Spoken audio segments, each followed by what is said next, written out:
네, 2022년 10월 10일 목요일에 김용민 브리핑 시작하겠습니다. 지난 대선 방송 3사 출구조사 결과입니다. 20대 남성이 당시에 윤석열에게 58.7% 지지를 표했고요. 남성은 36.3%만 이재명 더불어민주당 후보에 표를 던졌습니다. 자, 충격 많이 받으셨을 겁니다. 근데 사실 새삼스러운 게 아니었습니다. 2021년에 있었던 서울시장, 부산시장 재보선 때 20대 남성의 집단 민심 위반은 이미 그 징조를 나타냈거든요. 이준석 현상으로 불리는 국민의힘 전당대회 돌풍, 명태균이가 얼마나 개입했는지는 아직 구체적으로 규명된 바는 없습니다만은 이대남들이 국민의힘에게서 정치적 효능감을 봤단 말이죠. 이 바람이 대선까지 이어졌던 것입니다. 자, 이대남의 그 보수화의 핵심적인 계기가 있었습니다. 바로 젠더 갈등이었습니다. 페미니즘으로 인한 트라우마가 이대남들의 가슴을 덮었던 것이죠. 남성이 가해자로 지목되면 유죄 추정 원칙이 적용되고 또한 증거재판주의가 무력화된다라는 공포가 시발점이었습니다. 곰탕집 사건 기억하실 겁니다. 홍대 스튜디오 사건, 이수역 주점 사건, 이 남초 커뮤니티에 이게 실시간 중계되면서 그야말로 이대남들이 대동단결하게 된 것입니다. 2018년 남성 누드 모델 불법 촬영 사건이 결정적인 분수령이었다고 봐야 할 텐데요. 가해자가 여성이고 피해자가 남성인데 페미니스트들은 편파 수사를 규탄하는 집회를 열었고요. 여성가족부 장관은 이에 호응하는 성명을 내기도 했습니다. 문재인 정권이 정말 구호만이 아니라 실질적으로 페미니스트 정권이다라는 것이 확인되는 순간 그때부터 민주당에 대한 지지세는 빠지기 시작했고 대선 때 어처구니 없이 정권을 내주는 견인차 같은 명분이 됐습니다.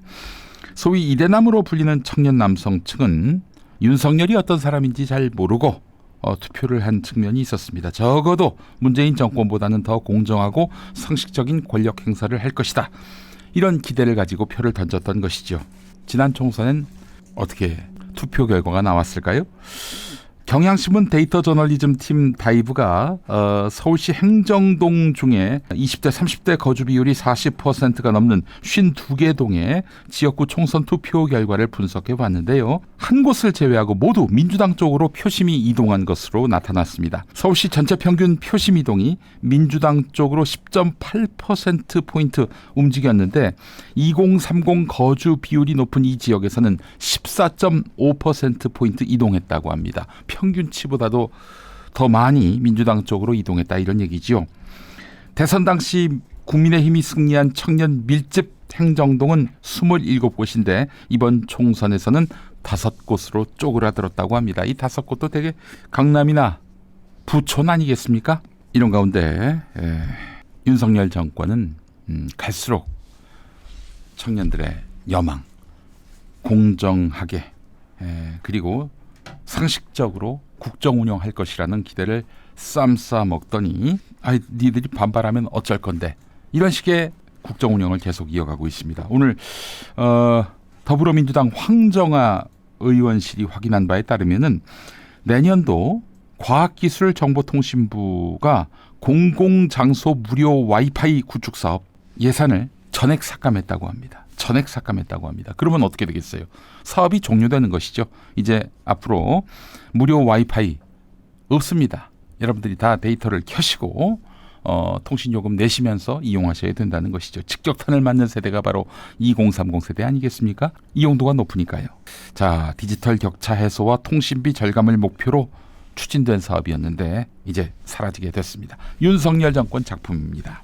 국군의 날 시가 행진에 79억을 사용한 윤석열 정권이 군 초급 간부들의 복리 후생 예산의 여러 항목을 삭감한 예산안을 정부에 제출한 것으로 나타났습니다.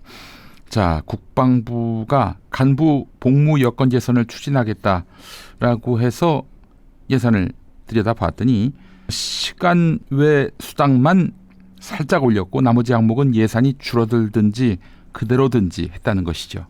결국 2030 세대에게 피해가 갈 수밖에 없는 그런 예산안이라 하겠습니다. 김건희 앞에서 공정과 상식이 무너져버린 윤석열 정권의 현실. 정치 몰입도가 높아진 이대남들이 어떻게 봤을까요? 자, 사실 이대남의 특징은 진영적 충성도가 낮습니다. 정치적 일체감이 낮습니다. 그렇기 때문에 우리 당이다, 나의 당이다 할 만한 당이 없어요. 못하면 바로 갈아탑니다. 자, 그래서 더불어민주당은 이대남에게 최적화된 당으로서 거듭나기 위해 애써야 할 것입니다.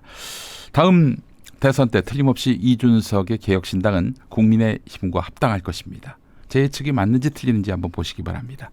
자, 그때 다시 그들은 20대 30대에게 구애를 펼칠 것이고, 민주당이 바뀌지 않고 계속해서 페미니즘 늪에서 헤어나오지 못한다면은, 관념주의 정치에서 헤어나오지 못한다면 다시 또 표는 그들에게 갈 가능성이 있습니다. 자, 2대남 3대남에게 마음의 문을 열고 그들에게 진정 그 세대를 대변할 수 있는 당이 민주당임을 보여주는 길, 지금부터 서둘러야 합니다.